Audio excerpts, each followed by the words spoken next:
Jharkhand ATS को बड़ी सफलता हासिल हुई। एटीएस की 14 जगहों पर छापेमारी, 7 संदिग्ध आतंकियों को गिरफ्तार किया गया है।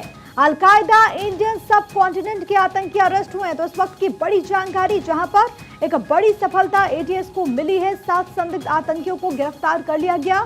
अलकायदा इंडियन सब कॉन्टिनेंट के आतंकी अरेस्ट हुए हैं। अब जाहिर है कि इनसे पूछताछ की जाएगी, इनके बारे में जानने की कोशिश की जाएगी, किस तरीके से ये यहाँ पर रुके हुए थे, इनको किस तरीके से इंफॉर्मेशन मिल रहे थे, कैसे कनेक्टेड थे अपने संगठन से, तमाम चीजों को लेकर के इंफॉर्मेशन हासिल करने की कोशिश एटीएस की तरफ से। लेकिन झारखंड एटीएस को इस वक्त एक बड़ी सफलता मिली है। 14 जगहों पर एटीएस ने दरअसल छापेमारी की और इस दौरान 7 संदिग्ध आतंकियों को गिरफ्तार किया गया। और अभी तक जो खबर सामने आई है वो ये कि अलकायदा इंडियन सब कॉन्टिनेंट के ये आतंकी बताए जा रहे हैं। धनंजय मंडल मेरे साथ मेरे सहयोगी इस वक्त कनेक्टेड है। धनंजय, ताजा अपडेट क्या? देखिए, रांची से एटीएस की टीम गई हुई थी और दिल्ली से भी एटीएस की टीम आई हुई थी। तो 14 लोकेशन पे छापेमारी चल रही है।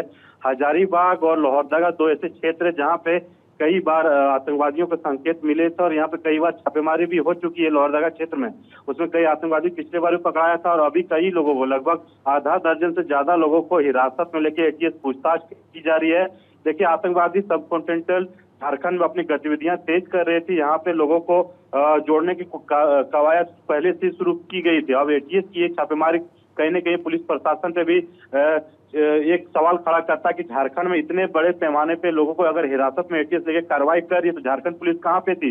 तमाम चीजों के लिए भी सबसे बड़ी अब देखने वाली बात है कि सरकार की तरफ से क्या इसमें कहा जाता है। लेकिन अभी जो सूचना मिल रही है कि हजारीबाग और लोहरदगा में 14 ठिकानों पे छापेमारी की जा रही है। सवाल भी यही है कि अगर हजारीबाग और लोहरदगा में कार्रवाई होती और 7 संदिग्धों को अगर गिरफ्तार किया जाता है तो कितने वक्त से यहाँ पर रह रहे थे, कैसे रह रहे थे, किसके संपर्क में थे और कौन कौन से लोग इनके साथ हो सकते हैं, और क्या स्थानीय पुलिस पूरी तरीके से बेखबर थी क्या? देखिए, पहली बार आपको जानकारी मैं दे दूं कि लोहरदगा में कई बार यहाँ पे छापेमारी में तो कई लोगों को हिरासत में भी पिछले बार लिया गया था और उस समय भी पुलिस प्रशासन के कानों तक खबर नहीं थी कि यहाँ पे आतंकवादी का एक सरगना पनप रहा है। और फिर एटीएस की छापेमारी उसी लोकेशन पे, उसी जगह पे, उसी जिले में होना, कहीं ना कहीं पुलिस, झारखंड पुलिस पे भी सवाल खड़ा होता है। भला झारखंड पुलिस इसमें क्या अपनी प्रतिक्रिया देती, देखने वाली बात नहीं। एटीएस की टीम सुबह सुबह जब पहुंची है, अहले सुबह जब पहुंची हजारीबाग और लोहरदगा के 14 ठिकानों में छापेमारी की, कई संदिग्ध लोगों को जब हिरासत में लेके पूछताछ की जा रही गुप्त ठिकानों पे, हम भी वो विजुअल और लोगों के नाम इकट्ठा करने की कोशिश कर रहे हैं कि कौन कौन लोगों को हिरासत में से जो जानकारी सामने आएगी वो हम दर्शकों तक जरूर पहुंचाएंगे। फिलहाल के लिए बहुत शुक्रिया आपका तमाम बातचीत और जानकारी हम तक पहुंचाने के लिए। तो